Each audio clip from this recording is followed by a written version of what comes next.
من نفعهما আল্লাহ রাব্বুল আলামিন তাম পৃথিবীর মানুষদের উদ্দেশ্যে বলেছেন, তিনি তার নবীকে সতর্ক করেছেন, হে রাসূল, দুনিয়ার মানুষ আপনাকে প্রশ্ন করবে, ইয়াসআলুনাকা, আপনাকে প্রশ্ন করবে, আনিল খামরি ওয়াল মাইসির, মদ এবং জুয়া সম্পর্কে, কুল ফীহিমা ইসমুন কাবীরুন, আপনি মানুষদেরকে বলে দিন, এ দুটোই তোমাদের জন্য মারাত্মক ক্ষতিকর ভয়ঙ্কর গুনাহ। এ দুটোই তোমাদের জন্য মারাত্মক ক্ষতিকর এবং ভয়ঙ্কর গুনাহ। ওয়া মানাফিউ লিন-নাস, মানুষের জন্য এতে সামান্য কিছু উপকার থাকলেও ওয়া ইসমুহুমা আকবারু মিন নাফিহিমা, উপকারের পরিমাণটা অপকারের থেকে অনেক অনেক কম। এই বিষয়ের যে আলোচনা করতেছিলাম তার ধারাবাহিকতায় আমরা প্রথমে আপনাদের খেদমতে আরজ করেছিলাম যে মদের পরিচয় সম্পর্কে বলেছি, মদ সম্পর্কে বিশ্বনন্দিত বিজ্ঞানীদের যে বক্তব্য ছিল সেটা বলেছি। এরপর আপনাদের সামনে বলেছিলাম পৃথিবীর মানুষ কখন থেকে মদ প্রাণে আসক্ত হয় সেই ইতিহাস বলেছিলাম। তারপরে বলেছিলাম মদের 7টা উপকারের কথা। এরপরে বলেছিলাম মদের 7টা বড় বড় ক্ষতির কথা, রোগের কথা। তারপরে কালকে বলেছিলাম মদের সাথে জড়িত যে 10 শ্রেণীর লোক আছে, সেই 10 শ্রেণীর লোকের উপর আল্লাহ তাআলার অভিশাপ, এটা বলেছি। 7 নম্বরে বলেছি মদ সম্পর্কে ইসলাম কি বলে, ইসলামের বিধান কি। 8 নম্বর সর্বশেষ যে বিধানটা বলেছি সেটা হচ্ছে মদ সম্পর্কে খ্রিস্টানদের ধর্মগ্রন্থ বাইবেল এবং হিন্দুদের ধর্মগ্রন্থ ঋগ্বেদে কি এসেছে সেগুলো আপনাদের খেদমতে বলেছি। 9 নম্বর পয়েন্ট আজকে যে কথাটা বলবো সেটা হচ্ছে মদের শাস্তি। আল্লাহ তাআলা যেহেতু মদ পান করা হারাম করেছেন, মদ পান করাকে নিষেধ করেছেন, আল্লাহ তাআলার এই বিধানকে লঙ্ঘন করলে মানুষের জন্য শাস্তি তো অবধারিত আছে, তাই না? শাস্তি অবধারিত আছে। দুনিয়ার শাস্তি তো হচ্ছে তাকে মদ পানকারীরা বিভিন্ন রোগে আক্রান্ত হবে, বিভিন্ন সমস্যার সম্মুখীন হবে, আল্লাহ তাআলার অভিশাপ পেয়ে অভিশপ্ত হবে। এটা হচ্ছে দুনিয়ার শাস্তি। আখিরাতে মৃত্যুর পর জাহান্নামেও তো এর শাস্তি আছে। সে জাহান্নামের শাস্তিটা কি? জাহান্নামের শাস্তিটা কি এই বিষয়টা সরাসরি হাদিস থেকে বলবো, আমার কথা নয়, রাসূল আকরাম সাল্লাল্লাহু আলাইহি ওয়াসাল্লামের বাণী আপনাদেরকে আমি শুনিয়ে দেব যে কেউ যদি নেশা জাতীয় কোনো দ্রব্য, কোনো পানীয় পান করে অথবা নেশা জাতীয় কোনো খাবার খায়, তাহলে মৃত্যুর পর সে কি শাস্তির সম্মুখীন হবে সেই শাস্তিটার কথা আপনাদেরকে বলছি। হযরত জাবির ইবনে আব্দুল্লাহ রাদিয়াল্লাহু তাআলা আনহু তিনি এই হাদিসখানা বর্ণনা করেছেন।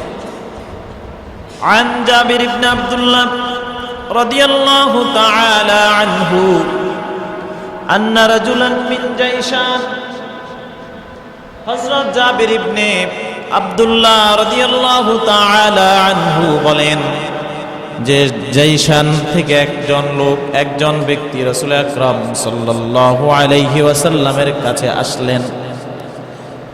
ওয়া জৈশানু মিনাল ইয়ামেন, জৈশানটা হলো ইয়েমেনের একটা শহর। জৈশান হলো ইয়েমেনের শহর।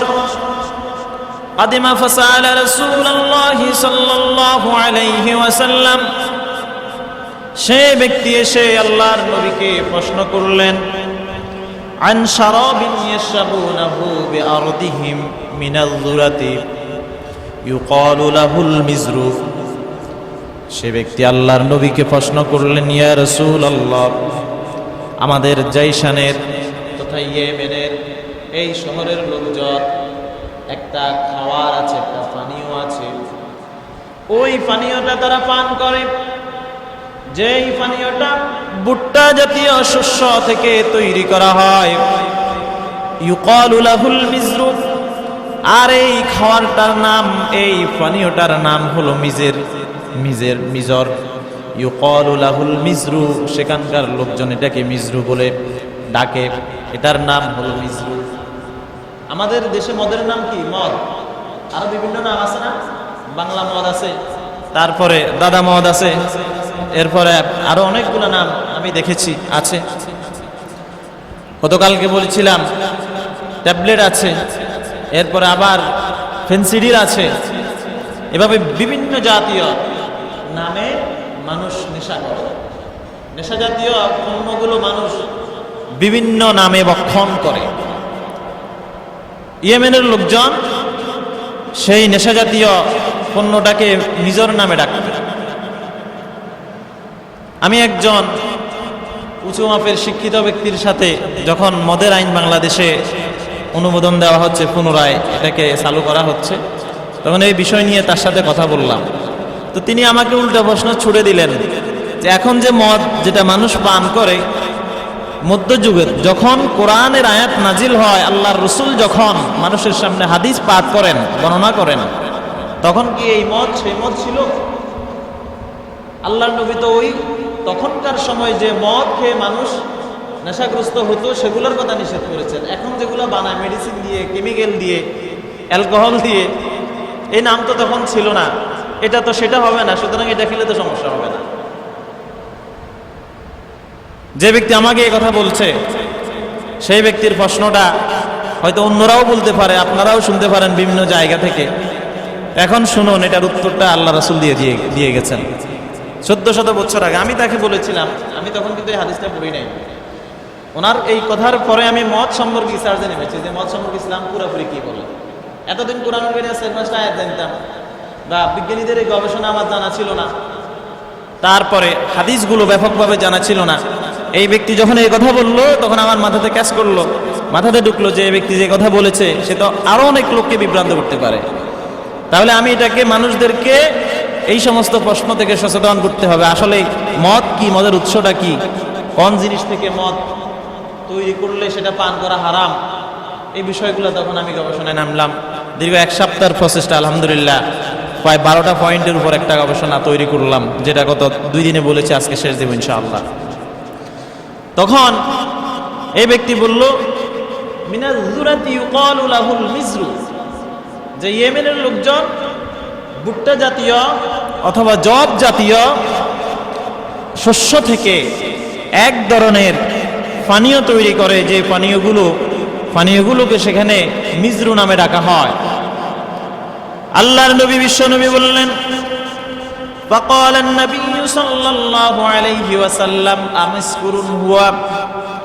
আমুসকিরুন হুয়া, আল্লাহর নবী বললেন যেই পানীয়গুলা পান করা হয়, সেই পানীয়গুলা পান করলে তোমাদের মধ্যে নেশার উদ্বেগ হয় নাকি? অর্থাৎ এগুলো পান করার পর মানুষ মাতাল হয় নাকি, নেশাগ্রস্ত হয় নাকি, এটা নেশা তৈরি করে নাকি? লোকটি বললেন ক্বালা নাআম, হে আল্লাহর নবী, এই সমস্ত পানীয়গুলা তৈরি করার ফলে আমাদের যারা তৈরি করে তারা নেশাগ্রস্ত হয়ে যায়, নেশার সৃষ্টি করে। ক্বালা রাসূলুল্লাহ সাল্লাল্লাহু আলাইহি ওয়াসাল্লাম কুল্লু মুসকিরিন হারামুন, প্রত্যেক নেশা জাতীয় বস্তু তোমাদের জন্য আল্লাহ রাব্বুল আলামিন হারাম করেছেন। ইন্নাল্লাহা আযজা ওয়া জাল্লা আহিদা লিমান শারিবাল মুসকিরা আন ইয়াসকিয়াহু মিন তিনাতিল খাবাল। আল্লাহ রাব্বুল আলামিন প্রত্যেক নেশা জাতীয় বস্তুর উপর তোমাদের জন্য প্রতিবন্ধকতা তৈরি করেছেন, প্রত্যেক নেশা জাতীয় বস্তু তোমাদের জন্য হারাম করেছেন। যে ব্যক্তি নেশা জাতীয় কোনো প্রাণীও পান করবে অথবা কোনো বস্তু খাবে, আল্লাহ রাব্বুল আলামিন কিয়ামতের ময়দানে বিচার ফায়সালার পর এই ব্যক্তিকে জাহান্নামে দিয়ে সেখানে তাকে তিনাতুল খাবাল নামে এক ধরনের খাবার তাকে ভক্ষণ করাবেন। বলুন নাউজুবিল্লাহ। তিনাতুল খাবাল, যারা মদ নেশা জাতীয়, শুধু মদ বলতেছি না, মদ মানে তো এক জাতীয় পানীয়, বিভিন্ন বোতলে বিক্রি হয়। যারা নেশা জাতীয় কোনো খাওয়ার অথবা কোনো পানীয় খাবে অথবা পান করবে, তাদের প্রথম যে শাস্তিটা, দুনিয়ার শাস্তির কথা বাদ, জাহান্নামের শাস্তি, যে জাহান্নামের যে প্রথম শাস্তি, সেই জাহান্নামের শাস্তিটা হলো তাদেরকে তিনাতুল খাবাল নামক এক জাতীয় খাবার তাদেরকে খাওয়ানো হবে। ক্বালু ইয়া রাসূলুল্লাহ ওয়া মা তিনাতুল খাবালি, আল্লাহর নবীর সাহাবীরা প্রশ্ন করলেন, হে আল্লাহর নবী, তিনাতুল খাওয়ালটা কি? তিনাতুল খাওয়ালটা কি? আমরা তো এই তিনাতুল খাওয়াল চিনি না। আল্লাহর নবী বললেন, ক্বালা আরাকু আহলিন নারি আও ক্বালা উসারাতু আহলিন নার। এই তিনাতুল খাবাল হলো জাহান্নামী যারা হবে, এই জাহান্নামীদেরকে যখন শাস্তি দেওয়া হবে, শাস্তি পেতে পেতে বা শাস্তি সহ্য করতে করতে তারা হয়রান হয়ে যাবে। আর হয়রান হওয়ার পর তাদের শরীর থেকে অজস্র দ্বারায় গাম ঝরবে, ঘাম, শরীর থেকে যে দুর্গন্ধ বিষাক্ত গামগুলো ঝরবে, সেই বিষাক্ত গামগুলো অথবা শাস্তি পেতে পেতে তাদের শরীরটা যে একেবারে ব্যথায় হয়ে যাবে, আক্রান্ত হয়ে যাবে, ব্যথাগ্রস্ত হয়ে যাবে, ফুলে সেখান থেকে পুজ বাহির হবে। সেই পুজগুলোর নাম হলো তিনাতুল খাবাল। তিনাতুল খাবাল চিনছেন? জাহান্নামীদের শরীরের গাম অথবা তাদের দেহের যে ফুজ, সেগুলো হচ্ছে তিনাতুল খাবাল।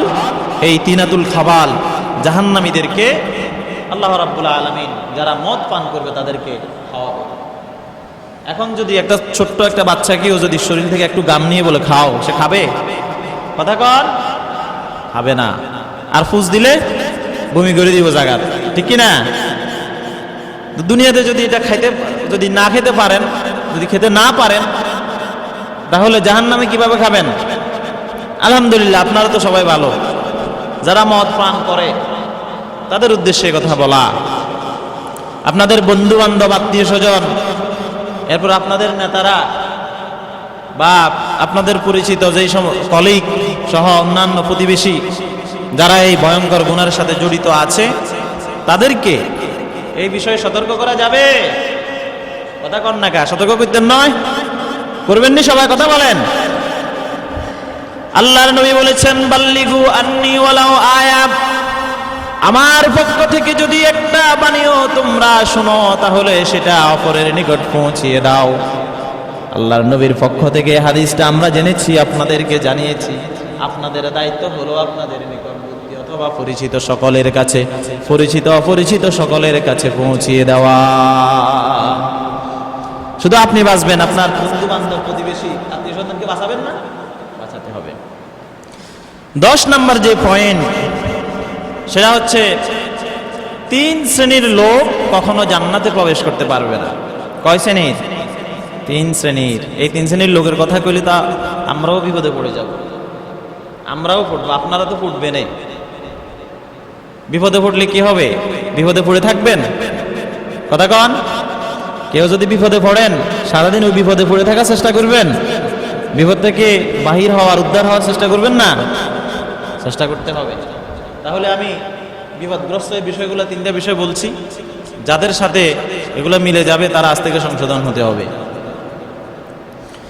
عن عمار بن ياسر رضي الله تعالى عنه قال, হযরত আম্মার ইবনে ইয়াসার রাদিয়াল্লাহু তাআলা আনহু বিশ্বনবী জনাবে মুহাম্মদুর রাসূলুল্লাহ সাল্লাল্লাহু আলাইহি ওয়াসাল্লাম থেকে বর্ণনা করেন, قال أن رسول الله صلى الله عليه وسلم قال, আল্লাহর নবী বিশ্বনবী বলেন, সালাসাতু লা ইয়াদখুলুনাল জান্নাতা আবাদা, 3 শ্রেণীর লোক কখনো জান্নাতে প্রবেশ করবে না।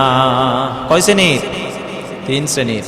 সবাই কথা বলতে হবে, সবাই আমার মুখে মুখে কথা বলতে হবে। এই 3 শ্রেণী যখন বলবো সবাই পড়তে হবে, এখানে মুখস্থ করতে হবে।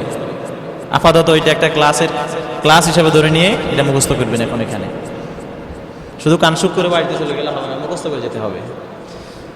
সালাসাতু লা ইয়াদখুলুনাল জান্নাতা আবাদা, আল্লাহর নবী বললেন 3 শ্রেণীর লোক কখনো জান্নাতে প্রবেশ করবে না। 1 নাম্বার, এই 3 শ্রেণী লোকের মধ্যে 1 নাম্বার শ্রেণী হলো আদ-দাইয়ুস। 1 নাম্বার কি? আদ-দাইয়ুস। এই হাদিসখানা এটা বাহির করতে আমার খুব কষ্ট হয়েছে। একজনের সহযোগিতা নিয়ে হাদিসটা আমি বাহির করছি, মুখস্থ করছি, পড়ছি। যার সহযোগিতা নিয়েছি তার জন্য দোয়া করছি, আল্লাহ তাআলা তার ইলমে আমলে আরো বেশি বরকত দান করুক, তার হতাশা দূর করুক, তার মনের আশাগুলো পূর্ণ করে দিক। সকলে বলি আমিন। আদ-দাইয়ুস, দাইয়ুস শব্দ এখানে বলা হয়েছে দাইয়ুস। কালকে আমাদের তাফসীরুল কোরআন মাহফিলে ফারুক সাহেব দাইয়ুসের সামান্য কিছু কথা বলছে, আমি শুনছি। আদ-দাইয়ুস এক নাম্বার হলো দাইয়ুস। আপনারা কি দাইয়ুস চিনেন? সবাই চিনেন? দাইয়ুস অনেকেই চিনে না। যারা জান্নাতে প্রবেশ করবে না তাদের এক নাম্বার ব্যক্তি হচ্ছে দাইয়ুস। এ দাইয়ুস কে? فقال الذي لا يبالي من دخل على اهلي।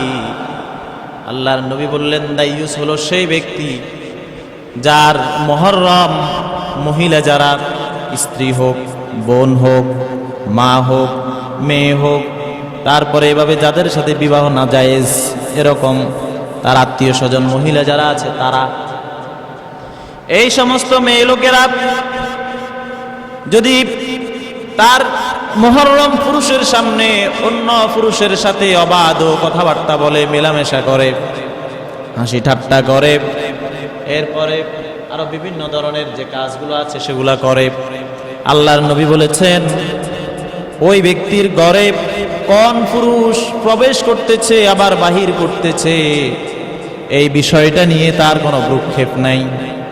তার বেডরুমে, তার ঘরে কে যেতে পারবে, কে যেতে পারবে না, কে যেতে পারবে, কে যেতে পারবে না, এ বিষয় নিয়ে ওই লোকের কোনো চিন্তা নাই।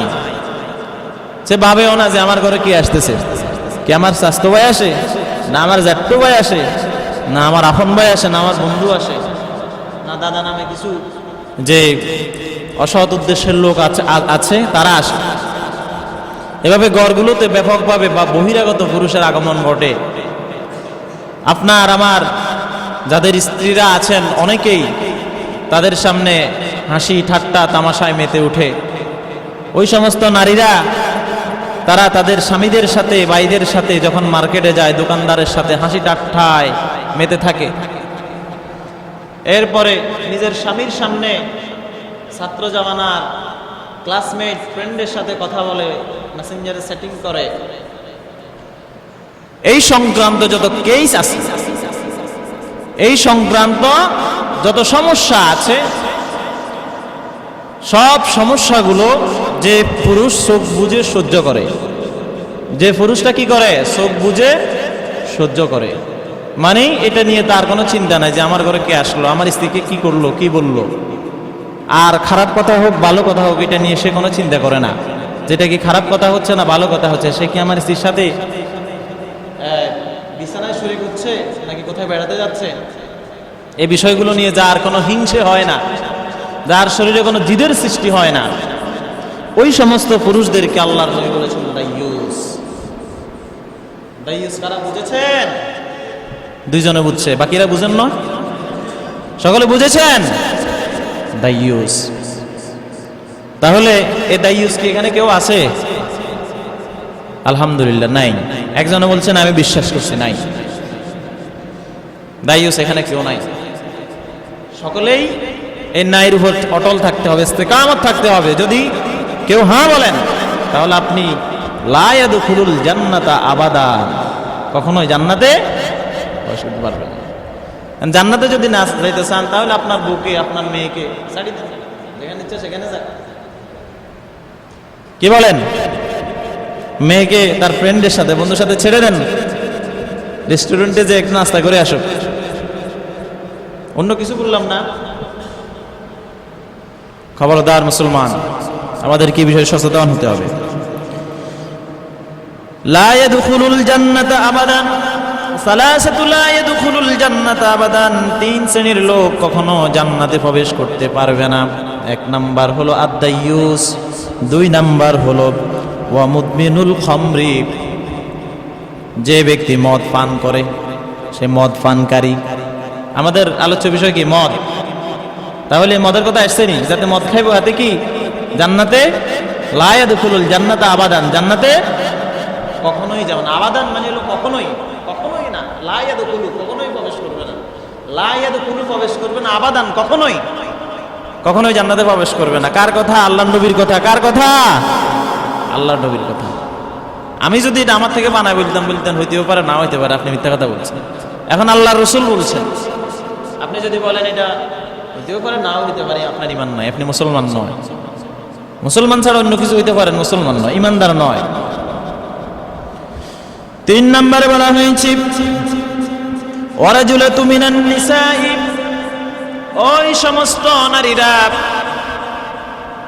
ওই সমস্ত নারীরা যারা পুরুষের বেশধারী, যেই সমস্ত নারীরা পুরুষের মতো।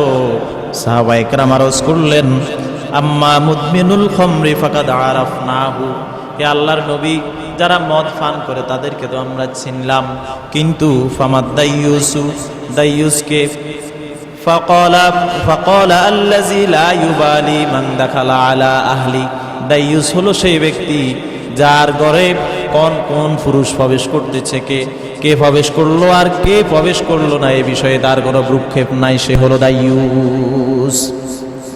কুলনা ফামার রাজুলাত মিনান নিসাই, আপনি যে পুরুষের সাদৃশ্য নারীর কথা বলেছেন, সেই নারীরা কারা? আল্লাহর নবী বললেন, ক্বালা আল্লাতী তাশাব্বাহা বিররিজালি, ওই সমস্ত নারীরা, যেই সমস্ত নারীরা পুরুষের বেশভূষা ধরে জমিনে পদার্পণ করে। আদর করে, আদর করে করে আপনার মেয়েকে আপনি কি করেন? জিন্সের প্যান্ট পরান, ছেলেদের পোশাক পরান, শার্ট পরান, ক্যাপ পরান, এরপরে ফতুয়া পরান, এরপরে আরো প্যান্ট পরান, আপনি আদর করে পরান। এটা আপনার মেয়েকে আপনি আদর করে পরান। আমাদের সমাজে আমরা এটা দেখি, গ্রামে তেমন একটা না থাকলেও শহরে অ্যাভেলেবেল। আধুনিক শিক্ষিত ব্যক্তিরা তাদের সন্তানকে, মেয়েদেরকে আদর করে করে পুরুষের যেই সাজসজ্জাগুলো করায়। মেয়েরা জিন্স প্যান্ট পরে, টাইট শার্ট পরে, ওড়না ছাড়া যখন রাস্তাতে বাহির হয়, তখন এটা কি মেয়ে নাকি ছেলে? যদিও তার দেহটা আল্লাহ মেয়ের মতো বানাইছে, কিন্তু সে একটা ছেলের মতো বাহির হইছে না? এরকম আপনারা দেখছেন কখনো? ঢাকাতে গেছি, সেখানেও দেখছি, নোয়াখালী শহরেও কিছু কিছু দেখা যায়। আর আলহামদুলিল্লাহ বলবো না নাউজুবিল্লাহ বলবো, আমাদের প্রত্যেকটা সংবাদ মাধ্যমগুলো, চ্যানেলগুলোতে, অধিকাংশ চ্যানেলে খবর প্রচার করে, বিশেষ করে 71 টেলিভিশনে যারা খবর প্রচার করতে আসে, এই সমস্ত নারীরা সম্পূর্ণ ভারতীয় হিন্দু আনি, যে ভারতের বা ইউরোপের যে চ্যানেলগুলোতে যেভাবে খবর প্রচারিত হয়, মেয়েরা যেভাবে এসে খবর প্রচার করে, আমাদের 71 টেলিভিশন এবং সময় টেলিভিশনের মেয়েরা এভাবে খবর প্রচার করে। তাহলে এরা পুরুষের সাদৃশ্য অবলম্বন করেছে, পুরুষের মতো বেশভূষা করেছে। কিরে ভাই, তোরা তো পুরুষ সাজার আকাঙ্ক্ষা কেন? আল্লাহ তো তোমাকে নারী বানিয়েছেন, পুরুষ বানিয়েছেন। পুরুষ তোমার স্বামী আছে, তোমার ছেলে আছে, বাপ আছে, তুমি কেন আবার তাদের মতো সাজতে যাও? তুমি তোমার মার মতো সাজো। নারীর অবস্থা যদি হয় পুরুষের সাদৃশ্য, আল্লাহর নবী বললেন সে জাহান্নামী। আর পুরুষ যদি হয় এমন, তার ঘরে কে প্রবেশ করলো, কে প্রবেশ করলো না, আল্লাহর নবী বললেন ওই পুরুষটা জাহান্নামী, যদি তার মনে কোনো জ্বালা না তৈরি হয়, দাইয়ুস সে। আল্লাহর নবী বললেন যে পুরুষ প্রতিনিয়ত মদ পান করে, সেই পুরুষটাও হলো জাহান্নামী, তারা কখনো জান্নাতে যাবে না। মদের 3 নাম্বার, 10 নাম্বার পয়েন্ট ছিল এটা। 11 নম্বর যেটা আমি বলবো, মদ নিষিদ্ধ হওয়ার পর আল্লাহর নবী সাহাবীদের মনোজ্বালা, তাদের আনুগত্য আল্লাহর হুকুমের প্রতি এবং রাসূলের হুকুমের প্রতি তাদের আনুগত্য কেমন ছিল, এটা হলো আমাদের 11 নম্বর পয়েন্ট।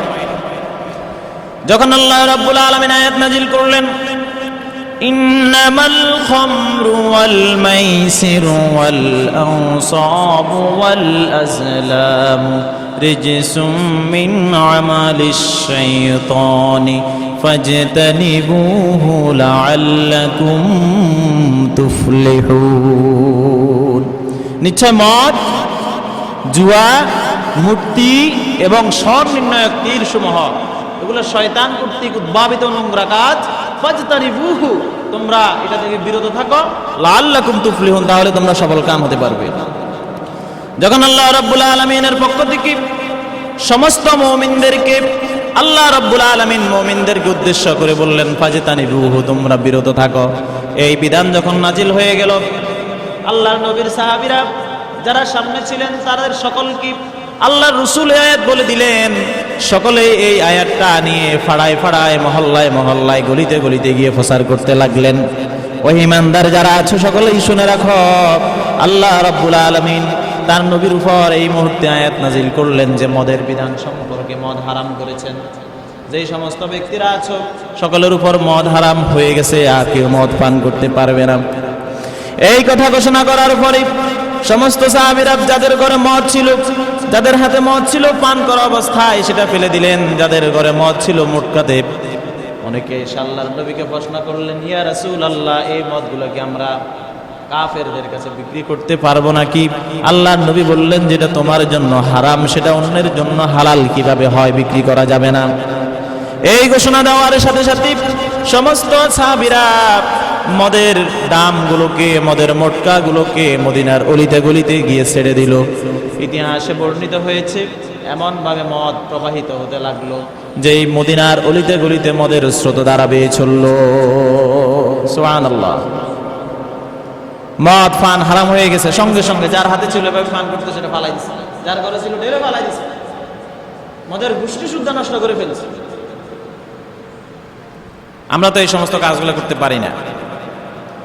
এই যে আজকে 3 দিন আপনাদের সামনে মদের এই ক্ষতিকর দিকগুলো, আল্লাহর বিধানটা আমি বললাম, সব কথা বলার পরে আপনাদের বুঝে কি কথা আসে নাই যে এটা আখিরাতের শাস্তি না হলেও দুনিয়াতে মানুষের হিউম্যান বডির জন্য এটা মোস্ট হার্মফুল, মারাত্মক ক্ষতিকর, মারাত্মক ক্ষতিকর। এ কথা আপনাদের বুঝে আসে নাই? মানব দেহের জন্য এটা অত্যন্ত ক্ষতিকর। এটা কে বলেছেন? বিশ্বনন্দিত ডাক্তার যারা, চিকিৎসা বিজ্ঞানী যারা, তারা বলেছেন। বিশ্বনন্দিত চিকিৎসা বিজ্ঞানীরা এই ঘোষণা দিয়েছেন। এই ঘোষণা দেওয়ার পর আমাদের দেশে বিবিসিতে, ইউকের সংবাদ মাধ্যম, ইন্টারন্যাশনাল সংবাদ মাধ্যম বিবিসি, এই বিবিসিতে 16 ফেব্রুয়ারি 2022 একটা খবর প্রচারিত হয়েছে। 16 ফেব্রুয়ারি 2022 সেই খবরটা হলো বাংলাদেশে মদের অনুমোদন নিয়ে। আপনাদের আজকে 2-3 মিনিট সময় মতো ইক্ত নেব, এই বিষয়টা আমাকে বলতে হবে, আজকে শেষ করতে হবে। 16 ফেব্রুয়ারি 2022 মদের অনুমোদন সংক্রান্ত বিবিসি সংবাদ প্রচার করেছে। বাংলাদেশ সরকার অ্যালকোহলের বিধিমালা পুনর্বিবেচনা করেছেন। সেই পুনর্বিবেচনাটা হলো কি, যে এদেশের 21 বছরের যারা নিচে তাদের কেউ মদ পান করতে পারবে না, তবে 21 বছরের উপরে যারা, এরা রাষ্ট্রের অনুমতি সাপেক্ষে তারা মদ পান করার অনুমতি পাবে। একই বিধিমালায় বলা হয়েছে মূলত অ্যালকোহল জাতীয় মাদক দ্রব্য এটা আমভাবে সকল দোকানে, সকল বাজারে বিক্রি করা চলবে না। কোথায় কোথায় এটা বিক্রি হবে এবং মদ পানকারীগণ কোথায় বসে এটা পান করবে, মদ পরিবহন করতে পারবে কিনা, এইসব বিষয় সুস্পষ্টভাবে মাদক দ্রব্য নিয়ন্ত্রণ যে অধিদপ্তর, সে অধিদপ্তরের অনুমতি ক্রমে তারা মদের বৈধতা নিয়ে, মদের লাইসেন্স নিয়ে তারা মদের পরিবেশন করতে পারবে। এটা হচ্ছে বাংলাদেশ সরকারের মাদক দ্রব্য নিয়ন্ত্রণ অধিদপ্তরের পুনর্বিবেচিত বিধিমালা। একই বিধিমালায় উক্ত অধিদপ্তরের প্রধান যিনি, নির্বাহী প্রধান যিনি, দুলাল কৃষ্ণ সাহা, তিনি একজন হিন্দু। দুলাল কৃষ্ণ সাহা এই ব্যক্তি তো ভিন্ন ধর্মাবলম্বী, তার উপর সেটা হালাল হারাম বুঝে না। একটা মুসলিম দেশের বিশেষ গুরুত্বপূর্ণ একটা জায়গার প্রদান দেওয়া হয়েছে একটা মুসলিমকে, সে তো তার মতো করে আইন প্রণয়ন করবে। সে যুক্তি দিয়েছে কি? যুক্তি দিল এই অনুমোদনের ফলে সরকারের রাজস্ব বাড়বে ও দেশে অর্থনৈতিক। মদের এই অনুমোদন কেন দিবে? যে সরকারের রাজস্ব বাড়বে এবং রাষ্ট্র অর্থনৈতিকভাবে লাভবান হবে। তিনি আরো বলেছেন, এখন সময় পাল্টেছে, মানুষের পরিবর্তন হয়েছে, মানুষ উন্নত হয়েছে, দেশে শিল্প কল কারখানার উন্নতি লাভ করেছে দেশ, যার কারণে বহিরাগত তথা বিদেশ থেকে অনেক মানুষ বাংলাদেশে ব্যবসা বাণিজ্য এবং বেড়ানোর জন্য আসলে তাদের মদ পান করা প্রয়োজন হয়, কিন্তু এদেশে মদ নিষিদ্ধ হওয়ার কারণে তারা মদ পান করতে পারে না, যার ফলে রাষ্ট্র অনেক বৈদেশিক মুদ্রা অর্জন করা থেকে বঞ্চিত হয়ে যায়। রাষ্ট্র যদি বৈদেশিক মুদ্রা অর্জন করতে হয় তাহলে তাকে মদ পানের জন্য লাইসেন্স দিতে হবে, যাতে করে ওই সমস্ত লোকেরা মদ পান করতে পারে। আপনাদেরকে প্রশ্ন করি, আপনার বন্ধু এসেছে আপনার বাড়িতে, সে তার সাথে তার স্ত্রী আনতে ভুলে গেছে, এখন 1 সপ্তাহ 2 সপ্তাহ থাকার পর তার স্ত্রীর সাথে কথাবার্তা বলার প্রয়োজন হলো, থাকার প্রয়োজন হলো, কিন্তু তার স্ত্রী তো নাই, যোগাযোগেরও কোনো মাধ্যম নাই। আপনি কি আপনার ঘরে আপনার ওয়াইফের সাথে তাকে থাকতে দিবেন? আমি মুসলিম, আমার ধর্ম ইসলাম, আমার আল্লাহ রাব্বুল আলামিন, আমার আল্লাহর রাসূল আমার উপর যে বিধান হারাম করেছেন, আমি মুসলিম হিসাবে এই বিধান মানা আমার উপর ফরজ। যদি আমি লঙ্ঘন করি, দুনিয়া এবং আখিরাতের শাস্তি তো আমি আপনাদেরকে শুনিয়েছি। তাহলে একজন মুসলিম হিসাবে ভিন্ন ধর্মাবলম্বী কোনো ব্যক্তি যদি আমার দেশে বেড়াতে আসে, ব্যবসা বাণিজ্য করতে আসে, তাহলে আমি কি আমার আল্লাহর বিধান লঙ্ঘন করে ওই ব্যক্তিকে সন্তুষ্ট করার জন্য আমার আল্লাহর বিধানকে লঙ্ঘন করতে পারবো? আল্লাহর নবী বলেছেন, লা তাআতা লিমাখলুকিন ইল্লা বিমাসিয়াতিল খালিক। স্রষ্টাকে খুশি রাখার জন্য যদি সৃষ্টি অসন্তুষ্ট হয় তাহলে আমার কিছু আসে যায় না, বরং স্রষ্টাকে সন্তুষ্ট রাখার জন্য সৃষ্টি অসন্তুষ্ট হোক, তাতেই আমি খুশি, আমার আল্লাহ তাআলা খুশি। যদি আমাদের দায়িত্বশীল সরকার এদেশের জনগণের বন্ধু হতেন, জনগণের কল্যাণ চাইতেন, তাহলে জনগণের এমন ক্ষতি হোক, তারা যে কাজে জনগণের ক্ষতি হবে, মানুষের ক্ষতি হবে, এমন ক্ষতিকর একটা বিধানকে, একটা আইনকে দেশের মানুষের জন্য উন্মুক্ত করে দিতে পারেন না। যে মদ পান করলে মাদক জাতীয় কোনো দ্রব্য সেটা খান অথবা পান করেন, যেটা পান করলে চিকিৎসা বিজ্ঞানী, দুনিয়ার সমস্ত চিকিৎসা বিজ্ঞানী একমত হয়েছে আপনার দেহ মারাত্মক ক্ষতির সম্মুখীন হবে, আপনি মৃত্যু মুখে পতিত হবেন। এই কথা জানার পরেও আমার সরকার, আমার অভিভাবক কিভাবে আমাকে মদের দিকে ঠেলে দিতে পারে নিজের রাষ্ট্রের সামান্য ইনকামের জন্য? এটা আমাদের প্রশ্ন। সম্মানিত হাজিরিন, আমাদেরকে এই কথা বুঝতে হবে, মদ পানের মাধ্যমে, মদ বিক্রির মাধ্যমে রাষ্ট্র অর্থনৈতিকভাবে লাভবান হবে না। যেই বিধানটা আমার আল্লাহ তাআলা হারাম করেছেন, সেই বিধান পানের মাধ্যমে, সেই বিধান ক্রয় এবং বিক্রয়ের মাঝে কোনো কল্যাণ নাই, কোনো বরকত নাই। বাহ্যিকভাবে যদিও দেখা যায় কুকুর একসাথে 7টা ছানা সে জন্ম দেয়, কিন্তু পরিশেষে, দিন শেষে, মাস শেষে, বছর শেষে একটাও পাওয়া যায় না। ঠিক তেমনি ভাবে গরু একটা বাচ্চা জন্ম দেওয়ার পরে বছর শেষে জমিনে প্রচন্ড পরিমাণে গরু দেখা যায়। যদি আপনি আমি মদের এই ব্যবসাকে বৈধভাবে, রাষ্ট্রীয়ভাবে বৈধ করে মানুষের জন্য উন্মুক্ত করে দিয়ে যদি এটাকে রাষ্ট্রের উন্নয়নের জন্য কল্যাণকর মনে করে, এটাকে রাষ্ট্র এটা থেকে অনেক ভালো বেনিফিট পাবে এই কথা মনে করি, কিন্তু বছর শেষে এটা থেকে ওই বেনিফিট পাওয়া যাবে না। চিকিৎসা খাতে ভর্তুকি দিতে দিতে রাষ্ট্রের তলায়, রাষ্ট্রের অর্থনীতি একেবারে তলানিতে গিয়ে পড়বে। এই বিষয়গুলো আমাদেরকে বুঝতে হবে। আমাদের সরকার যদি আমাদের জন্য এটা উদারতার পরিচয় দেয়, আমরা বলবো মাননীয় সরকার, এটা আমাদের জন্য উদারতা নয়, বরং এটা জাতিকে ধ্বংস করার মারাত্মক একটা প্রতারণা। এই ধ্বংসাত্মক থেকে আমাদের জাতিকে, মুসলমানদেরকে, দেশের নাগরিককে, জনগণকে রক্ষা করতে হলে